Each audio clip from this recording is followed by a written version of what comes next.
تیری بنا پائیدار، تیرے ستون بے شمار، شام کے صحرا میں ہوں جیسے ہجوم نخیل۔ بنا کہتے ہیں بنیادیں، پائیدار کہتے ہیں مضبوط، اسٹرانگ، ستون بے شمار، ان گنت ستون، صحرا کہتے ہیں ریگستان کو، نخیل کہتے ہیں کھجور کے درخت کو۔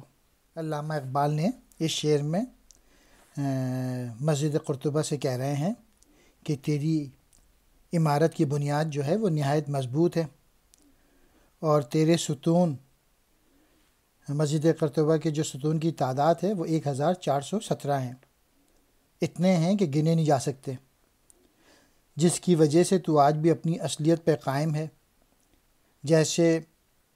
شام کے صحرا میں کھجوروں نے درختوں کے جھنڈ نہیں گنے جا سکتے۔